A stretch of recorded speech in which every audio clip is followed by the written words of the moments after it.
Welcome on board, chosen one. Let's not waste time pretending this started politely. It didn't. It started with them laughing, with them talking sideways, with them saying your name like it was a joke they'd already finished telling. Oh, the legend needs to bow. Look who thinks they're special. When they said you were done, they meant it. That wasn't confidence. That was fear wearing a cheap mask. Here's the cold fact: they never expected you to survive. You didn't fold, you didn't beg, you didn't explain yourself. You stood there while pressure stacked, exits vanished, and every system leaned in to crush you. And instead of breaking, you calculated, quietly, methodically. While they were screaming victory, you were choosing where the knife would land. This is the part they don't say out loud. The room went silent after, not celebration silence, shock silence, the kind where people avoid eye contact and start rewriting the story in their heads. Because when your last stand ended, the narrative collapsed. All those months of trash talk, manipulation, and fake authority suddenly looked empty. Their effort versus your restraint wasn't even a fair comparison. It was noise versus precision. They said you'd panic. You didn't. They said you'd overreact. You waited. They said you were cornered. You used the corner as leverage. That's when the shift happened. You felt it. The world didn't clap. It stepped back. Conversations changed tone. Enemies stopped confronting you directly and started speaking in fragments, in whispers, in hypotheticals. Because something about what you did didn't just win, it exposed them. And once exposure happens, control dies. Here's what they never wanted to admit. Your last stand wasn't emotional. It wasn't reckless. It wasn't lucky. It followed principles that entire institutions spend decades trying to teach and still fail to execute under pressure. That's why it unsettled them. You didn't just survive the storm, you ended it. And before I go any further, if this message resonates, press the like button and subscribe. Not for numbers, not for vanity.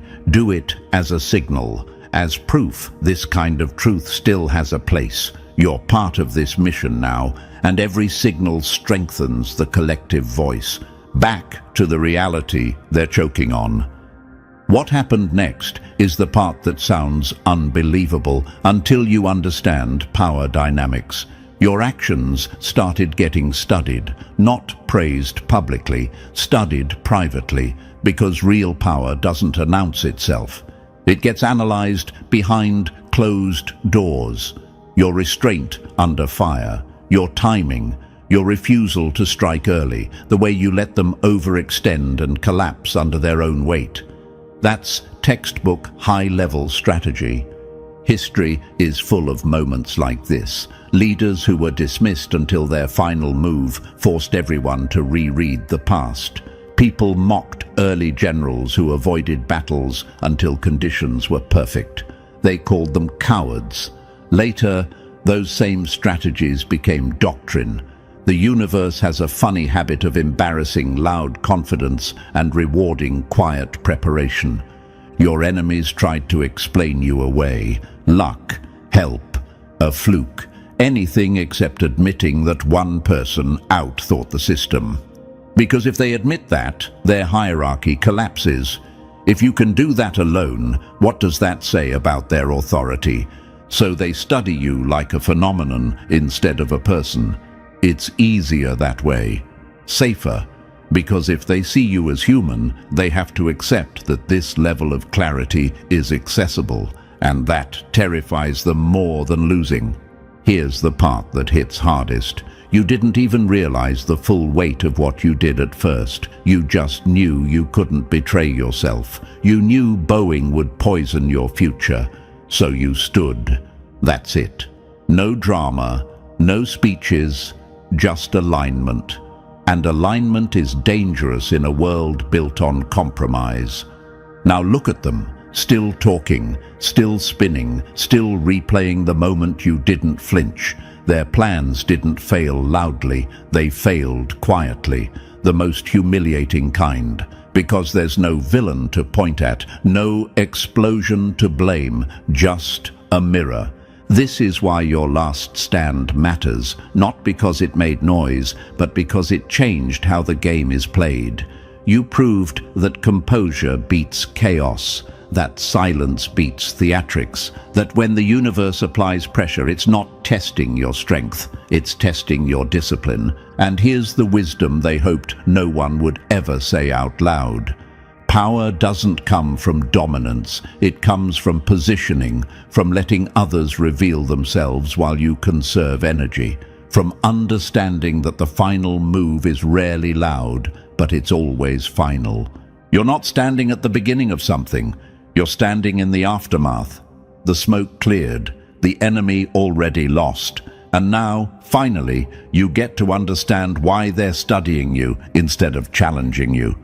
This isn't hype, it's documentation, and you earned every line of it. Good. Now slow down. This is the moment where most people scroll away, because staying means admitting something about themselves. And if you're still here, it already tells me more than any comment ever could. What you're about to hear isn't motivation. It's a breakdown. A controlled walk through the exact thinking that turns a last stand into something institutions are forced to study. Step by step. No hype. No shortcuts. Just the mindset that separates noise from outcomes. This is where the weak lose interest and the dangerous lean in, because what's coming next explains why your final move worked when theirs failed, why silence beat aggression, and why entire systems miscalculated you. If your last stand really was that clean, that precise, then staying until the end isn't optional. It's instinct. The same instinct that kept you standing when pressure peaked. So if you're ready to go deeper, don't announce it loudly, signal it. Drop 777 in the comments, not as superstition, as code, as proof you understand that isolation, patience, and discipline weren't accidents. They were preparation. You didn't survive by luck, you survived by design. And now we begin, slowly, methodically, the way real strategies are revealed. Stay with me, because the next part explains why what you did will be remembered long after the noise fades. Number 1, they didn't study you, they tried to erase you. When a system can't beat you, it stops asking how you won and starts asking how to explain you away. This is the part they never tell the public, because it's embarrassing. After everything ended and the noise died down, they didn't celebrate, they panicked. Not loud panic, clean panic, spreadsheet panic, war room at 3 a.m. panic. The kind where powerful people stop sleeping and start double-checking assumptions they've trusted for decades. Because your last stand didn't just disrupt a plan, it invalidated a framework. And that's unforgivable in their world. They threw numbers at you instead of respect. Analysts, models, simulations, endless rewinds of the moment you were supposed to crack. Thousands of eyes searching for the mistake you must have made, because the alternative was unacceptable. The alternative was that one person, under pressure, without permission, outperformed a system designed to crush exactly that kind of resistance. Every answer came back wrong. Every model failed. Every reasonable explanation collapsed the moment they applied it to reality. And that's when the story changed. Not outwardly, inwardly, quietly. That's when they stopped trying to understand you and started trying to disqualify you. So they reached for nonsense, external forces, impossible timing, freak coincidence, anything that let them avoid the one conclusion staring them in the face, that their rules weren't universal, that their authority wasn't absolute, that discipline, patience, and restraint in the hands of a clear mind can dismantle even the most fortified structures. This is where chosen ones usually ask themselves the wrong question. Why are they lying about what happened? The real question is simpler and darker. Why are they afraid to say my name plainly? Because naming you correctly means admitting vulnerability, and institutions are allergic to vulnerability. You weren't supposed to survive long enough to be studied. You were supposed to be an example, a warning, a footnote. Instead, you became a problem they couldn't file away. You forced them to confront something they hate more than failure. Unpredictability rooted in intelligence.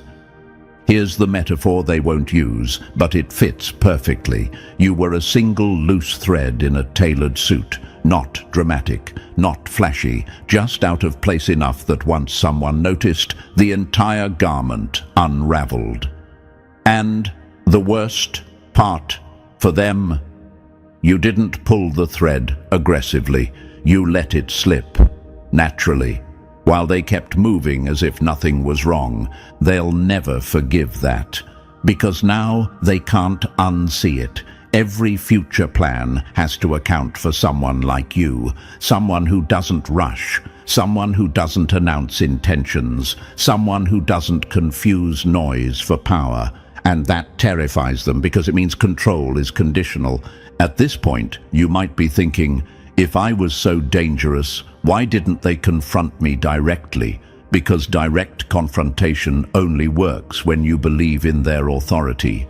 You didn't. You believed in alignment, in timing, in letting pressure expose weak architecture. You didn't attack the fortress. You waited for them to open the gate themselves.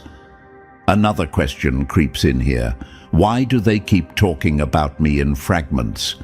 Because fragments are safer than truth. A full sentence would connect dots they don't want connected. A full admission would inspire others to stop obeying reflexively and start thinking strategically. So they reduce you. A glitch, an anomaly, a rare event. Anything except a repeatable pattern. Because patterns can be learned, and if your pattern is learned, your advantage spreads. That's the nightmare scenario. Let's be very clear about something, because this is where chosen ones either step into their power or shrink themselves for comfort. You didn't win because you were special in a mystical way. You won because you did what almost no one is willing to do under pressure. You slowed down, you observed, you let ego starve while clarity fed. That's not magic, that's mastery. The universe doesn't reward noise, it rewards precision. And precision looks boring to people addicted to drama. That's why they missed you until it was too late. They'll keep inventing explanations. They'll keep publishing sanitized versions of what happened. They'll keep pretending your last stand was an exception instead of a lesson. And secretly, they'll keep studying you, because the truth doesn't stop being true just because it's inconvenient. This is the final punch they never see coming. The more they try to erase you, the more permanent your impact becomes, because erasure requires silence, and silence is exactly where your strength lives. You don't need their validation. You don't need their acknowledgement. You already forced adaptation. And adaptation is the highest form of respect in hostile systems. So when doubt creeps in, and it will, remember this. Systems don't invent myths to explain weak people. They do it when reality threatens the foundation. You weren't supposed to win. You weren't supposed to endure. You definitely weren't supposed to be studied. Yet here you are. Not as a story they control, but as a variable they can't remove. And that's why the course exists. Not because they admire you, because they fear repeating the mistake of underestimating someone who knows how to stand alone when it matters most. This wasn't luck. This wasn't chaos. This was inevitability meeting preparation, and no amount of explanation will ever change that. Number 2. This is where they bet everything on your collapse and lost. They didn't wait for you to fail, they scheduled it. Let's rewind, because this is the moment they replay the most. This is the frame they freeze on when they're trying to convince themselves you just got lucky. You were surrounded, not symbolically, logistically. Options cut, pressure closing in, resources thinning. Every so-called expert, every manual, every model said the same thing. There's no clean exit from this. Their algorithms didn't just predict your defeat, they practically announced it in advance. And that's exactly why this moment matters, because this is where most people break. Not loudly, internally. This is where fear rushes in, ego flails, and desperation starts making decisions. This is where people either lash out or fold quietly and call it acceptance. That's what they were waiting for. That's what they built their confidence on. The assumption that pressure reveals weakness. Then you smiled. Not the kind of smile you put on for an audience, the kind that happens when something finally makes sense, when chaos lines up just enough for you to see the structure underneath it. They mistook that smile for denial. They were wrong. That smile meant you were finally engaged. Here's the first truth they can't stand. You weren't retreating, you were repositioning. Retreat is emotional. Repositioning is strategic. Retreat is about escape. Repositioning is about angle. You didn't move away from the problem. You moved to the only place where the problem exposed itself. Imagine this. A crowd chasing someone through narrow streets, convinced the exits are sealed. They don't realize the person they're chasing already mapped the alleys, the bottlenecks, the timing of footsteps. The crowd thinks momentum equals control. In reality, momentum just makes them predictable. That's what you exploited. Every move they labeled as panic was preparation. Every pause they called hesitation was calibration. Every step back was you pulling them forward into overconfidence. They were watching your hands. You were watching the room. When they thought you were surviving, you were actually setting terms. You didn't defend. Defense assumes you're reacting. You orchestrated. Orchestration means every sound, every movement, every silence has intent. You turned the situation into a board where pieces moved themselves into traps because they believed they were winning. Another image they hate because it's accurate. Imagine a storm hitting a structure built for appearance, not pressure. The storm doesn't need to aim, it just applies force. Weak architecture reveals itself without being attacked directly. You were the storm they walked into willingly. At this point, chosen ones usually ask something quietly. Why didn't I feel fear when I should have? Because fear feeds on uncertainty, and the moment you saw the pattern, uncertainty died. Clarity replaced it. Not optimism, not hope, clarity. You understood the terrain better than they did, even though they had the numbers. Here's another thing they don't admit. Their confidence came from consensus. Yours came from alignment. Consensus collapses under stress. Alignment sharpens. They needed agreement to move. You needed timing. They kept escalating pressure, expecting cracks. What they didn't realize is pressure was doing you a favor.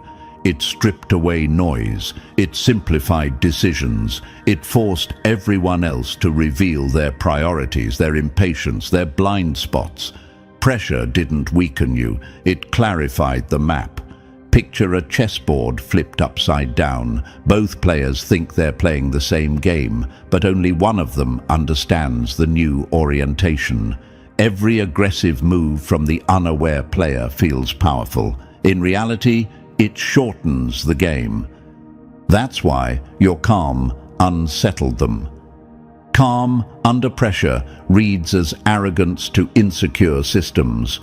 They assumed you were miscalculating. They assumed you hadn't noticed the odds. They never considered that you'd already accepted them and moved past them. You don't panic when you know the outcome isn't decided by force. This is where another question hits. Was I supposed to feel guilty for enjoying that moment? No, enjoyment wasn't cruelty. It was recognition. Recognition that you were exactly where you needed to be, that the mask was finally off, that the game was no longer theoretical. They confuse enjoyment with recklessness. You know better. Enjoyment came from mastery, from knowing that once the environment reveals itself, all that's left is execution.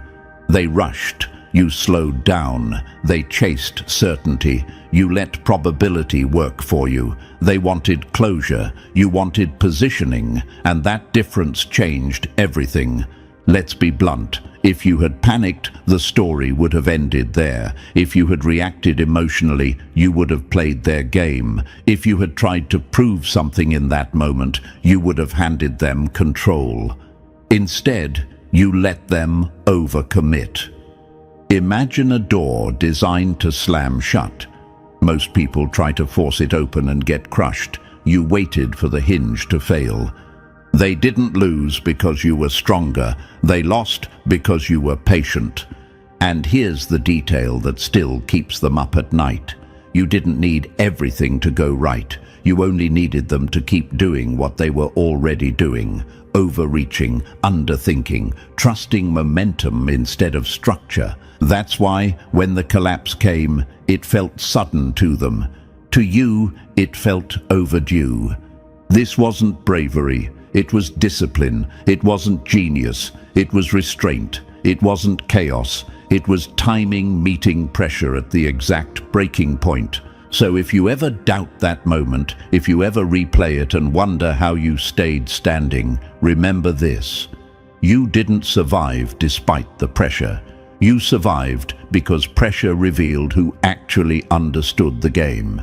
And once that happened, the outcome stopped being a question. Number 3, you ended the war without firing a shot, and that terrifies them. Anyone can win with force. Only a strategist wins without touching the blade. What actually keeps them awake isn't that you won. Victories happen all the time. Empires are used to losses. What haunts them is how you won. No chaos, no panic, no bodies to point at, no dramatic explosion they could use to rewrite the story. Just a clean outcome they can't morally, tactically, or psychologically argue with. 0 casualties on your side, not one. Let that sit for a second. In a situation engineered to bleed you out, you walked away intact. That wasn't mercy. That was dominance refined to its highest form. You didn't crush them physically. You removed the need for violence entirely by dismantling their belief that force would work. Imagine this: a fortress designed to withstand sieges, stacked with weapons, guards pacing the walls, alarms primed. And instead of attacking the gate, someone quietly reroutes the supply lines, locks the doors from the inside, and convinces the guards to leave on their own. No fire, no screams, just abandonment. The fortress still stands, but it's useless. That's what you did. They trained for bloodshed. You gave them inevitability. They prepared for resistance. You gave them compliance through collapse. Their will broke before their bodies ever needed to, and that's the part no manual prepares them for. Violence is what you use when you've already lost control. You didn't need it because you controlled the tempo, the narrative, and the exits. They couldn't escalate without exposing themselves. They couldn't retreat without admitting defeat. Every option left them weaker. You didn't trap them physically. You trapped them logically. Chosen ones sometimes ask quietly, "Did I go too easy?" No. You went further than brutality ever could. Blood creates martyrs. Precision creates silence. Silence is permanent. Here's the final truth they hate. When violence becomes unnecessary, authority evaporates. You proved that power doesn't need permission, volume, or spectacle. It needs positioning and restraint. That's why they don't call it warfare anymore. They call it a case study, because what you did wasn't an attack, it was an erasure. And erasure without blood is the most dangerous kind of victory there is. Number 4. Your stillness broke them more than any weapon ever could. Panic is loud, mastery is silent. They were trained for noise, not silence. What finally unsettled them wasn't theories about outside help or freak luck. Those were distractions. The real horror sat right there in the data they couldn't argue with.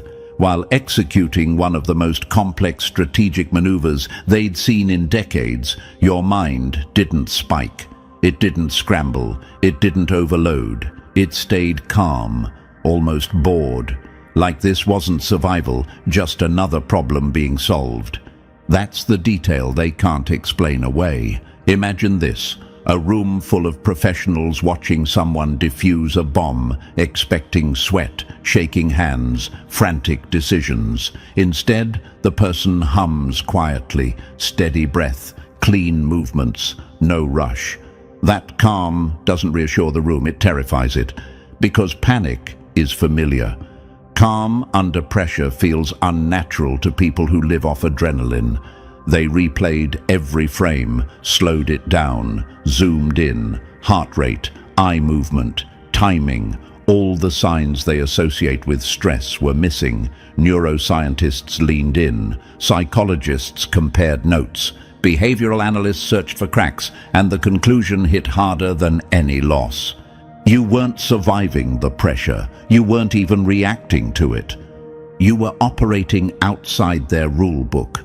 Not above it in some mythical way, beyond it. Their systems assume stress degrades performance. Yours sharpened it. Their models rely on fear as a lever.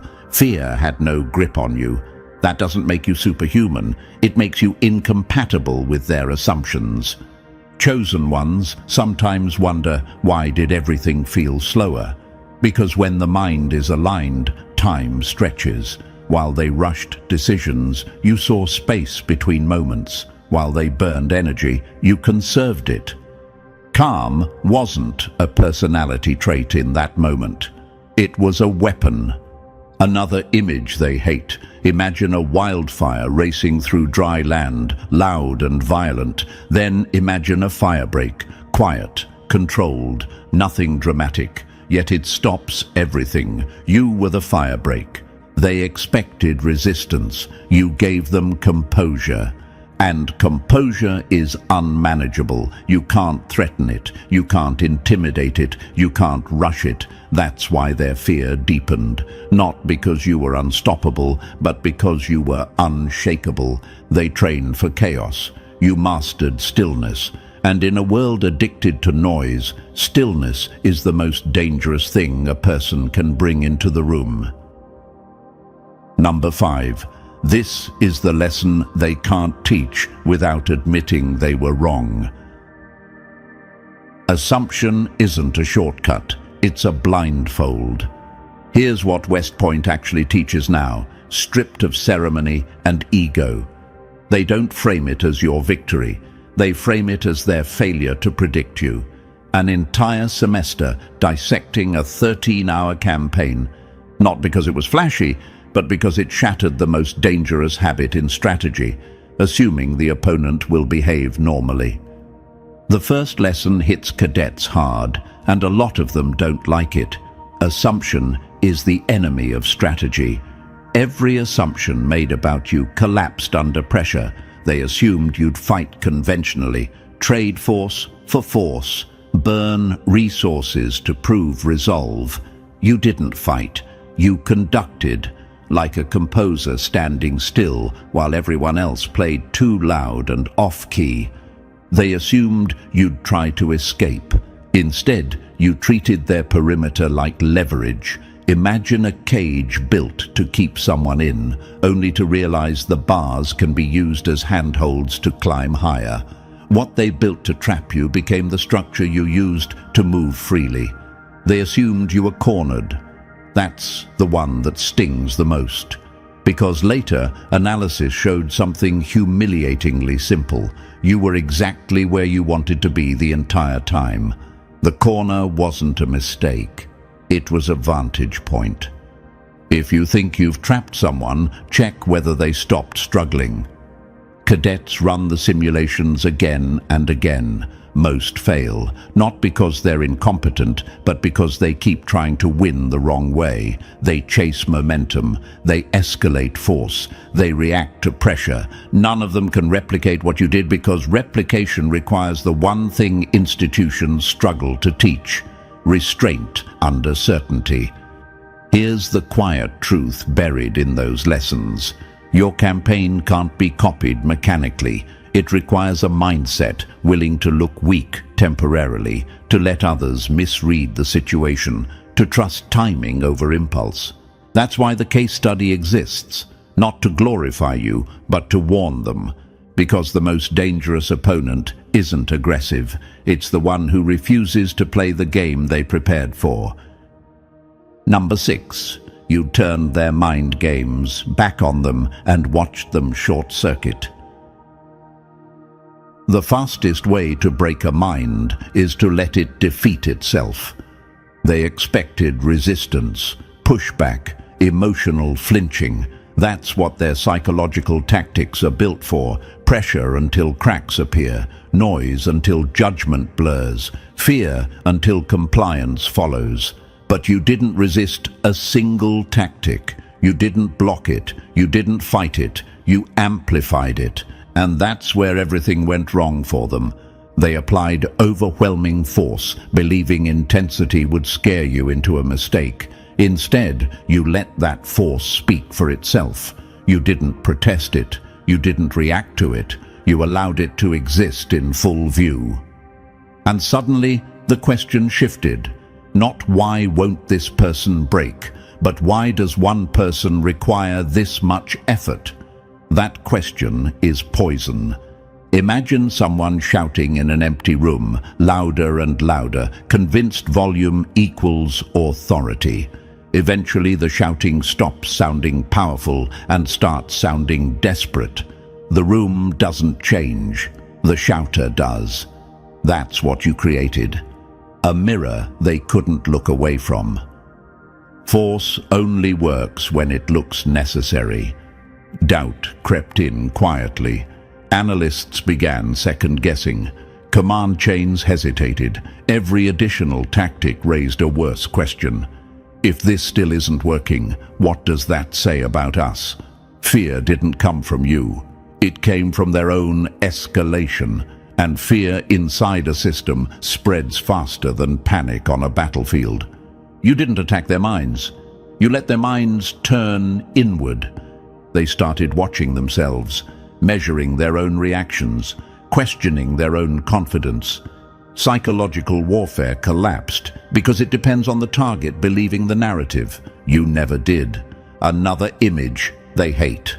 Imagine tightening a knot, expecting resistance, only to realize the rope was already loose. The harder you pull, the more obvious it becomes that you never had control. They tried to dominate your thoughts. You handed them theirs. Their formations didn't break first. Their certainty did. Orders slowed. Decisions softened. Momentum died. By the time they realized what was happening, paralysis had already set in. That's why this scares them more than defeat. You didn't beat their tactics. You reversed the direction of damage. And once a system starts hurting itself, no enemy is required. Number 7. They tried to clone you and discovered you're not a formula. Systems can copy behavior. They can't copy judgment. This is where the story stops being flattering and starts being humiliating for them. After everything settled, they didn't just study you, they tried to reproduce you. Multiple nations, specialized units, custom training pipelines, endless simulations designed to extract whatever secret source they assumed you were hiding. Nothing worked. Not because the data was incomplete, not because the footage was unclear. They had everything: timelines, decisions, inputs, outputs, even biometric markers. And still, every attempt collapsed halfway through. Models froze. AI contradicted itself. Human operators failed the moment uncertainty spiked.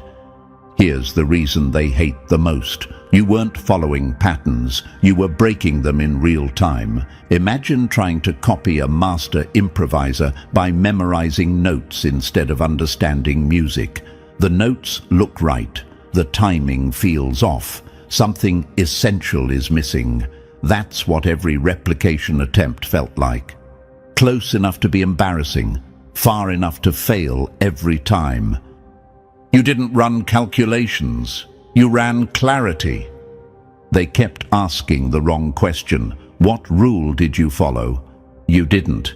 You recognized when rules stopped applying. Their systems are built to optimize within boundaries. You stepped outside the boundary and used it as leverage. Another image they won't admit fits. Imagine a maze designed to trap anything that moves forward logically. The solution isn't faster thinking, it's stepping onto the wall and walking above it. From the inside, that looks impossible. From above, it looks obvious. This is where people watching quietly wonder, why can't I do that again? You can, but not by copying steps. You did it by trusting understanding over instruction, by letting awareness replace panic, by knowing when to stop thinking and start seeing. Patterns fail when the mind stops asking for permission. You weren't thinking in that moment. Thinking is slow. You were knowing. Knowing comes from alignment, not analysis, and alignment can't be mass-produced. That's the truth they won't put in the report.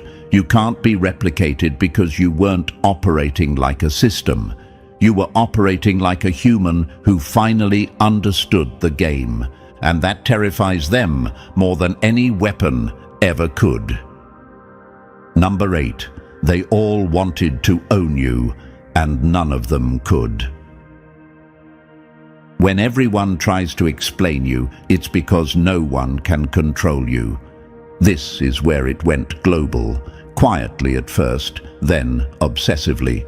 Intelligence agencies didn't just assign analysts. They built entire divisions whose only job was to track, interpret, and predict you, not your next move, your way of seeing.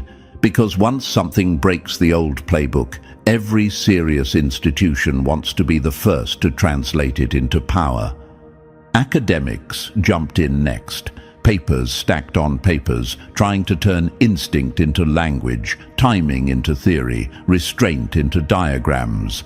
They dissected decisions frame by frame, hoping if they named it clearly enough it would stop being threatening.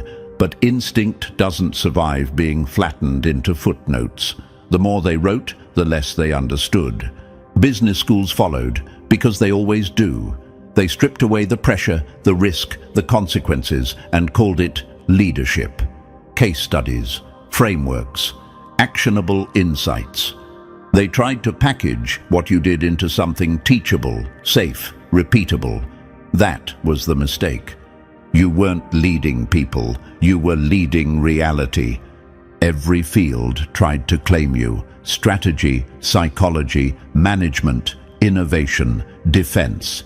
Each one grabbed a piece and said, "This is ours now." None of them could hold the whole thing, because what you did didn't belong to a discipline. It belonged to a moment where clarity met pressure and refused to blink. Imagine a wild animal walking through a city. Scientists want to study it. Zoos want to contain it. Brands want to market it. Everyone wants ownership. The animal doesn't care. It moves through all of it untouched. That was you.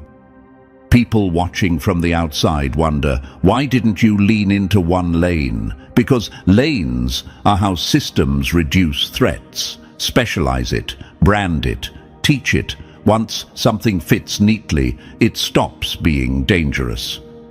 They wanted to own your mind. You never offered it for sale. That's why the obsession never resolved. You didn't belong to any camp. You didn't adopt any label. You stayed exactly where you were when it mattered most. Independent, untranslated, unclaimed. And that's the final frustration. Everyone saw value in what you did. No one could absorb it. Because the moment they tried, it stopped working. You weren't meant to be owned. You were meant to be studied from a distance, and even then, they still didn't get you. Number 9. The numbers didn't just fail, they mutinied. When the math collapses, it's because reality refused to cooperate. This is the point where confidence officially died, not on the field, on paper. The data came in clean, undeniable, and humiliating. You were outnumbered 200 to 1, not a typo, not an estimate, a confirmed ratio that should have erased you quickly and efficiently. Instead, you used 3% of the available resources and still maintained full control of the situation. Full control. No scrambling, no depletion, no emergency measures. Here's the part that broke them. You could have held your position for weeks. Sustainment models proved it. Resource curves showed it. Time was on your side, and yet they surrendered in hours. Not because they ran out of options, but because they ran out of belief. Efficiency like that doesn't win battles. It ends arguments. Their equations weren't built for this. They assume resistance scales with force. You proved resistance collapses when force looks unnecessary. The ratios didn't just look good. They looked offensive, like a quiet insult written in numbers. Imagine showing up to move a mountain and realizing the other person already relocated it, using a shovel and patience while you were still organizing equipment. That's what the charts felt like. Embarrassing, exposing, impossible to spin. They tried to adjust the formulas, new variables, new thresholds, new definitions of success. Nothing worked. The outcome kept pointing back to the same truth. You didn't win by overpowering them. You won by making their effort look irrational. If it takes this much to stop one person, what happens when there are more? That question spread faster than panic. One analyst stared at the final report, wrote a single sentence, and quit. No theatrics, no debate, just resignation. If this is possible, everything I know is wrong. That wasn't defeat speaking, that was awakening. Because once math admits it's wrong, hierarchy follows. You didn't just beat their models, you exposed the limits of certainty itself, and that's the kind of damage no system recovers from quietly. Number 10. You left them alive, but you never let their minds recover. They didn't fear death, they feared clarity. The battle ended, but the damage didn't. What followed wasn't debriefs or medals. It was mandatory psychological evaluation, not optional, not precautionary, required. That alone tells you everything. When a system forces its leaders into evaluation, it's admitting something broke that rank and training couldn't fix. Every commander reported the same thing, worded differently but identical at the core. Helplessness, disorientation, tactical vertigo, the sickening sense that every move they made somehow benefited you, and every pause made it worse. Forward felt wrong. Backward felt worse. Standing still felt like surrender. There was no correct action left. Imagine being dropped into a maze that rearranges itself every time you take a step, except the maze isn't moving. You are.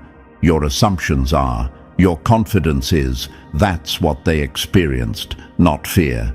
Confusion so deep it erased instinct. When every option helps the enemy, the war is already over. They weren't afraid of dying. That part shocks people who don't understand professionals. Death is accounted for, it's trained for, it has procedures. What terrified them was comprehension.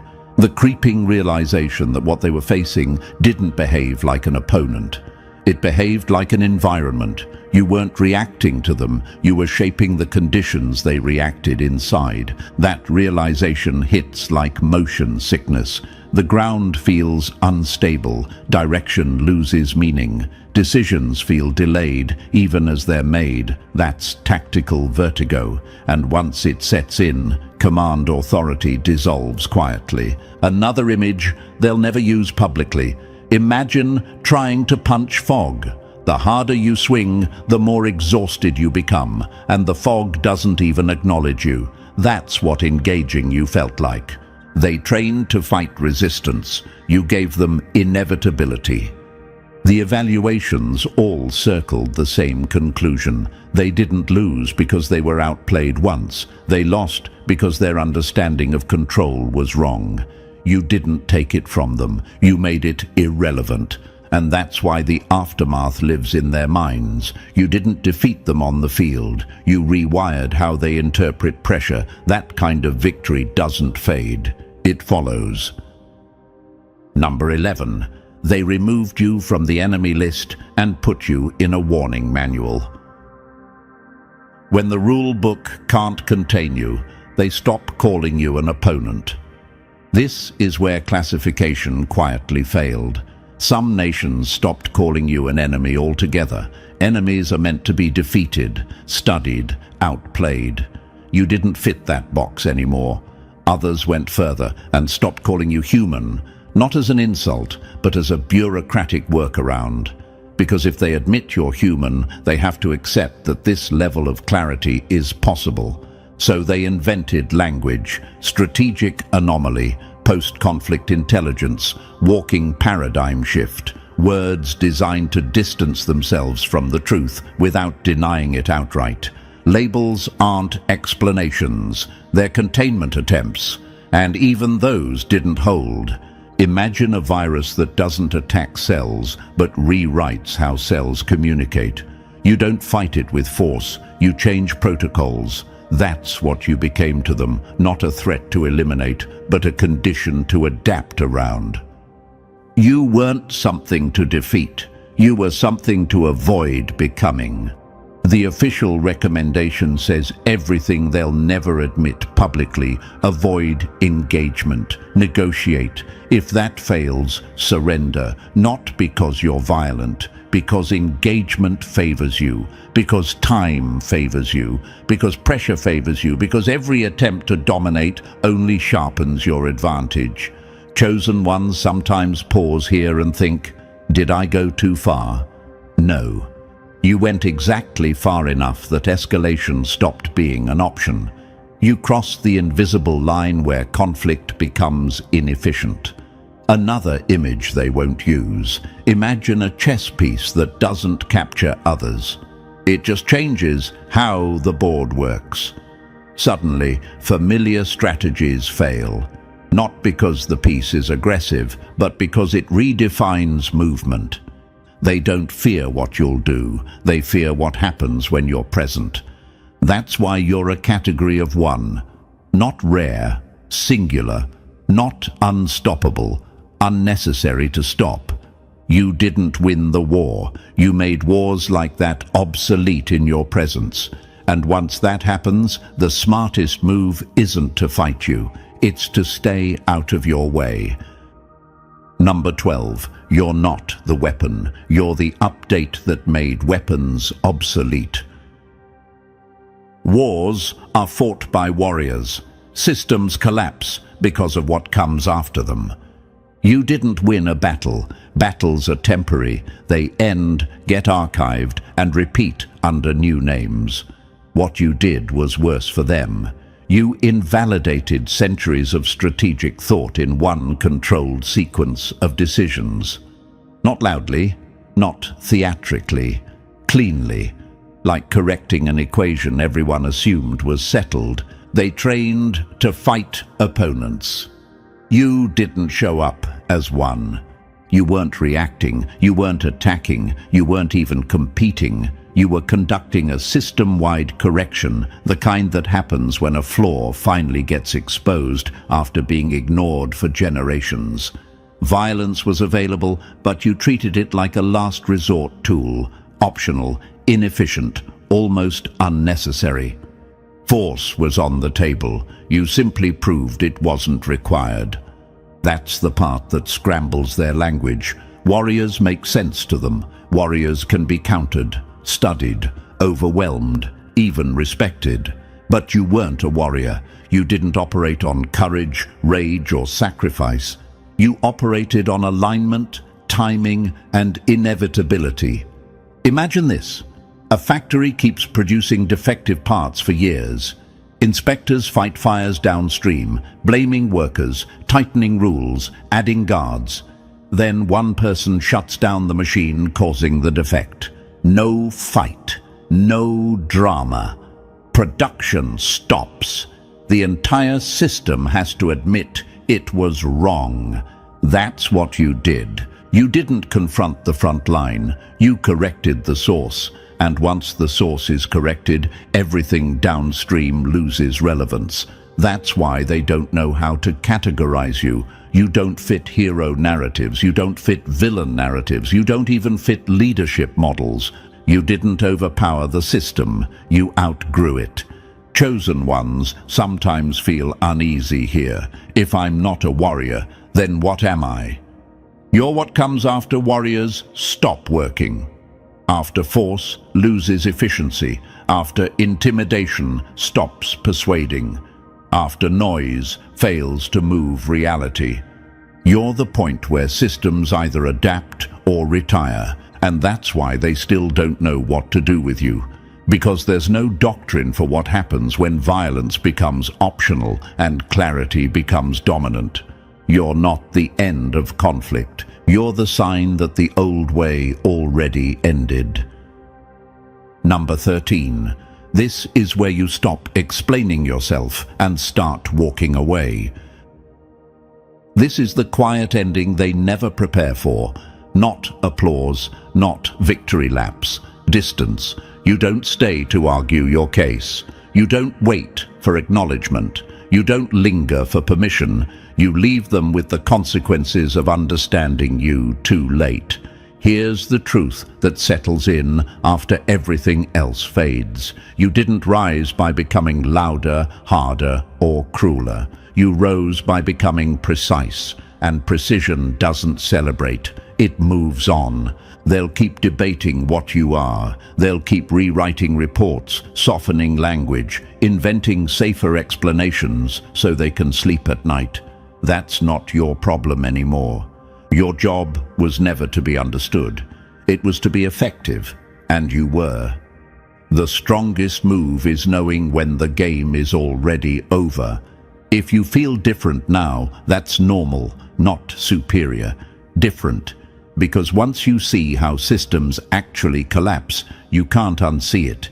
You stop being impressed by noise. You stop being intimidated by numbers. You stop mistaking urgency for importance. You've crossed into a mindset where patience feels powerful and silence feels loaded.